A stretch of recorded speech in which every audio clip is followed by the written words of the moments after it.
नमस्कार, मैं मुनीन शर्मा। आप सबका पर्दाफाश न्यूज़ में बहुत बहुत स्वागत है। हम लोग जिस बात की बहुत दिनों से उम्मीद कर रहे थे, आखिरकार कल रात ये अच्छी खबर आई कि अमेरिका ने 15 दिन के लिए युद्ध विराम और आने वाले कुछ दिनों में इस्लामाबाद में मीटिंग होगी, तय किया जाएगा। ईरान की कुछ मांगें हैं, कुछ अमेरिका की हैं।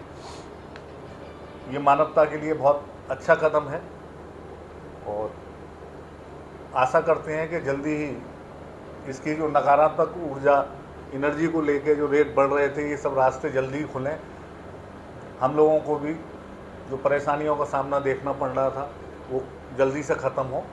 हमारे साथ हैं अभिषेक पांडे जी। पांडे जी नमस्कार। पांडे जी, जो हम बात बहुत दिनों से कर रहे थे, आखिरकार कल हो गई और ये अच्छी चीज़ है। आप इसको कैसे देखते हैं और पाकिस्तान का इसमें जो रोल है, चाइना का जो रोल है और इजराइल कैसे मान गया? देखिए, सबसे पहले तो ये हम लोग इस हफ्ते हम लोग लगातार बात कर रहे थे कि ऐसा लग रहा है कि एक स्थितियां बन रही हैं, क्योंकि कोई भी देश बहुत लंबे समय तक युद्ध में नहीं रह सकता है। तो दोनों ही पक्ष चाह रहे थे कि एक सकारात्मक कदम आगे बढ़ाया जाए। हम लोगों ने ये भी देखा था, अमेरिका में तमाम जनता जो है इसके विरोध में थे। वहाँ की कांग्रेस के लोग, अमेरिका के तमाम सेनेटर्स, इवन रिपब्लिकन्स भी वहाँ पर विरोध कर रहे थे कि जिस तरीके से डोनाल्ड ट्रंप की भाषा थी, जो धमकी उसने दी थी कि 48 घंटे में नहीं खोला तो एक सभ्यता हम खत्म कर देंगे। यही हम कल बात कर रहे थे कि ये तो सभ्यता खत्म करने वाली बात कह रहे हैं। तो उसको लेकर के वहाँ पे बहुत ज़्यादा उनके अपनी पार्टी के लोग बहुत ज़्यादा सवाल कर रहे थे। तो कोई भी देश बहुत लंबा समय युद्ध में नहीं रह सकता। दूसरी बात, ईरान ने बहुत मजबूती के साथ 40 दिन रिटेलिएट किया, लेकिन जब उसके सामने एक बेहतर प्रस्ताव आया, क्योंकि उसको लग रहा था उनके रेलवे नेटवर्क को निशाना बनाया जा रहा था, उनके सड़क मार्ग को, ब्रिजेस को निशाना बनाया जाने वाला था, यूनिवर्सिटीज, पावर प्लांट्स। तो उनको लगा कि ये हमारे सिविल इंफ्रास्ट्रक्चर को अगर निशाना बनाया जाएगा तो एक बड़ी क्राइसिस पैदा होगी। क्राइसिस क्या, आप 20 साल उसको बनाने में कर देंगे। हाँ, मतलब वहाँ पे कल मैं एक रिपोर्ट देख रहा था, 40 50 साल पुराने जो पुल थे, जो पूरे हुए थे, आपने एक मिसाइल से गिरा दिया, फिर से आपने पीछे कर दिया। तो ईरान के लिए भी एक बेहतर अपॉर्चुनिटी थी और अमेरिका, क्योंकि मुझे लगता है अपनी धमकी के आखिरी फेज में था और वो कुछ ऐसा कर सकता था जो बहुत ही अनयूजुअल होता। इसीलिए आप देखिए, ये अंदर खाने की खबर है कि चीन ने इसमें एक बड़ी भूमिका निभाई है, कि उसको भी लगा कि अगर ईरान और अमेरिका के बीच में इस तरीके से सभ्यता खत्म करने वाली बात सामने आ रही, लड़ाई इस हद तक जाएगी, तो चीन की एक बड़ी भूमिका थी इस युद्ध को फिलहाल सीज फायर करवाने में। 15 दिन के लिए अभी युद्ध रुका है, लेकिन चीन की एक बड़ी भूमिका थी। लेकिन जो सबसे बड़ा सवाल आज भी सबके दिमाग में कौंध रहा है वो ये है कि अमेरिका मान गया, उम्मीद थी मानेगा, उसको एक मौका चाहिए था, लेकिन इजराइल कैसे खामोश हो गया, ये आज भी एक गुप्त सवाल, क्योंकि उनके तो तमाम बयान ये आ रहे थे कि हम तो लड़ेंगे ही। हाँ, इजराइल की वजह से ही लड़ाई चल रही थी। इजराइल के पास खोने के लिए कुछ था नहीं, उसको सिर्फ पाना ही पाना था, और वो तो कभी नहीं चाहता था कि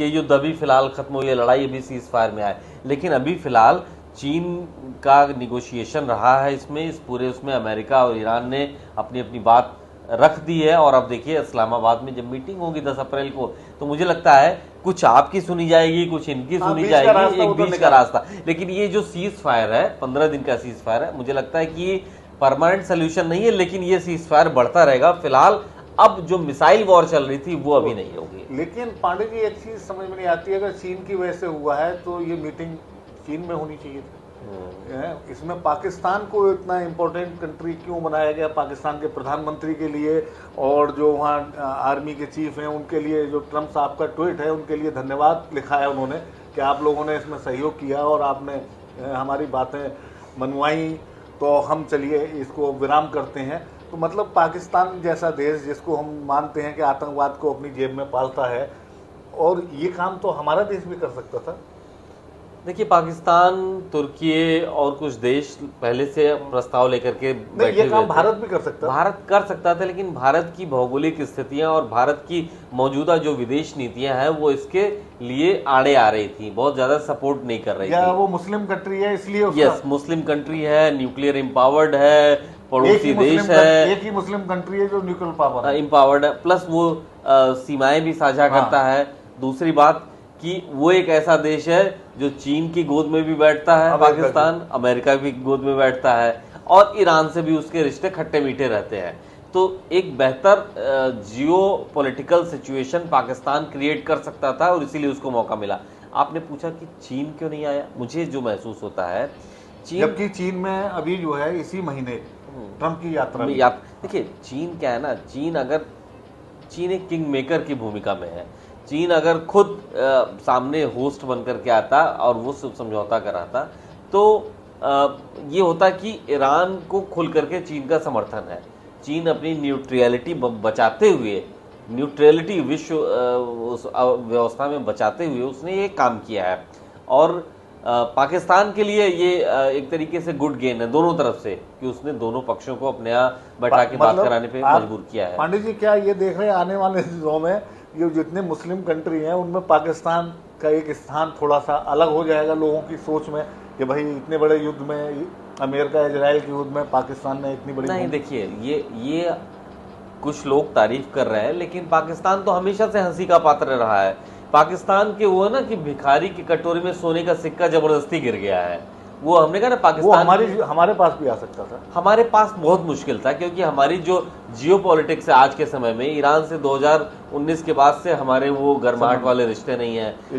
अमेरिका जबरदस्ती हमसे टैरिफ लगा के काम करवा रहा है, हम इजराइल की भी कंडीशन पे हैं। तो इसीलिए भारत वो बेहतर विकल्प नहीं था कि इस मामले की मध्यस्थता वो करा सके।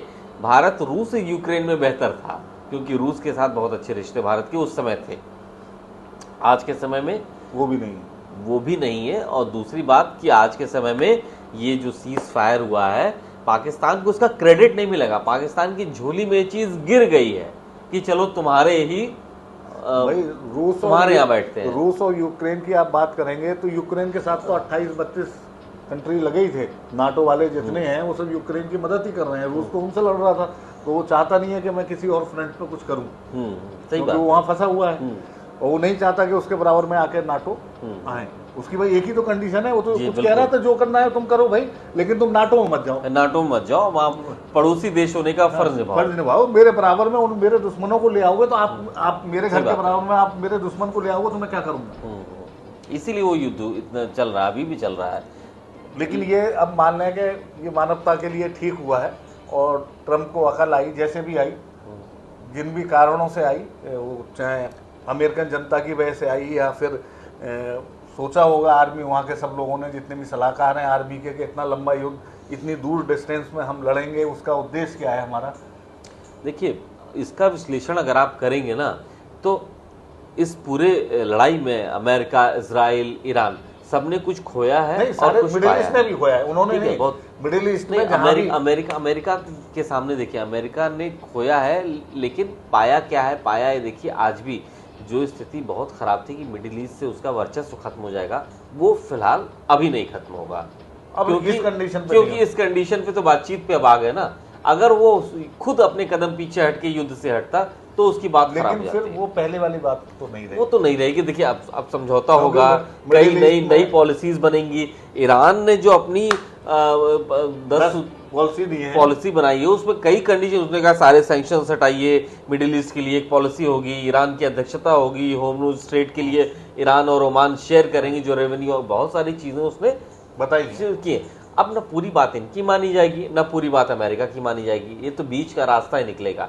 क्योंकि वो मिडिल ईस्ट केवल सिर्फ ईरान का ही नहीं है, बहुत सारे देशों के हित वहाँ पर, और सिर्फ कुछ देशों नहीं, पूरी दुनिया का 20% ऑयल वहाँ से गुजरता है। ऑयल भी जाता है, गैस भी जाता है। तो ये बाकी देशों के लिए भी राहत की बात है। और अभी ये लड़ाई देखिए, अभी 15 दिन बाद क्या होगा। अब जो ऐसा लग रहा है कि अब वो वॉर नहीं होगी, अब ठीक है वो फिजिकल वॉर जो हमने देखा वो नहीं होगा, ये सीज फायर बढ़ता रहेगा। क्या आपको लगता है इजराइल मानेगा?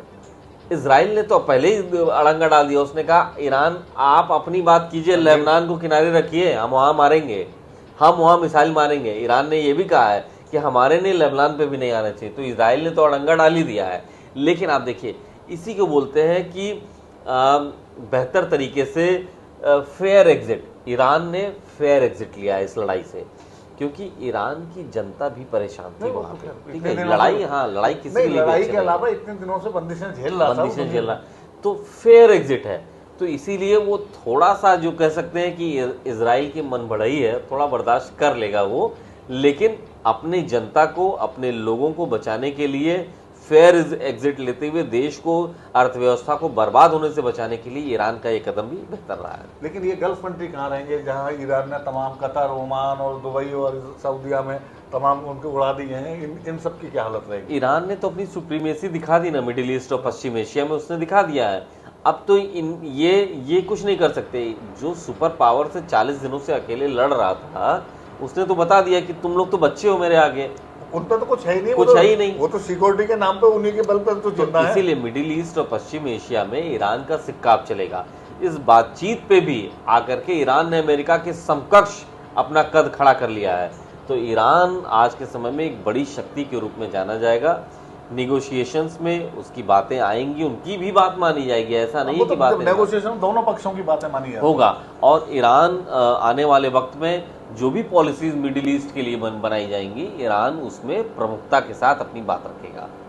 तो अब ये लगता है कि अब युद्ध थम जाएगा। अब ये थमा हुआ, देखिए अब ये सीज फायर बढ़ता रहेगा। अब जो हम लोग देख रहे थे कि तेहरान पे बम गिरा, तेल अवीव पे बम गिरा, वो फिलहाल अभी नहीं होगा।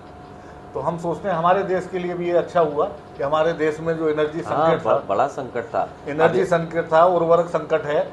लेकिन इसमें ये भी बात है, कल भी हम लोग पांडे की चर्चा कर रहे थे कि वहाँ जो नुकसान हुआ है कारखानों को, चाहे वो गैस के हों, चाहे वो पेट्रोल निकालने वाले हों और वो LNG हों, कतर वतर और ओमान तो ये कह रहे हैं कि हमें 10 महीने लगेंगे, समय लगेगा उसमें। लेकिन आप देखिए, जो जहाँ पे कुछ भी नहीं था, पूरा रास्ता ही ब्लॉक था, अब वो 15 दिनों तक तो निर्बाध कोई भी जहाज आ जा सकता है। नहीं, अब वो जाएगा, बस कुछ टोल देना होगा जो भी नहीं होगा। अभी तो वो तो उसका पार्ट है, उस निगोशिएशन और मीटिंग का पार्ट है। अभी इन 15 दिनों में कोई समस्या नहीं, जितने जहाज फंसे थे सब निकल जाएंगे। जितनी नई आपूर्ति, भाई मिडिल ईस्ट के देशों की आपूर्ति रुक गई थी, उनकी तो अर्थव्यवस्था उसी तेल से है, गैस से है, तो उनके पास भी और तेल और गैस, उनके पास भी जो ऑर्डर्स आएंगे वो भी फटाफट देंगे। तो ये एक बड़ी राहत वाली बात है सबके लिए कि वो रास्ता खुला और लड़ाई बंद हुई है फिलहाल। चलिए देखते हैं हम आगे क्या होता है इस्लामाबाद में। आज के लिए बस इतना ही, बहुत बहुत धन्यवाद। आपको हमारी बातें अच्छी लगे तो हमारा चैनल जरूर सब्सक्राइब करिए, हमें अपने सुझाव भी देते हैं। नमस्कार।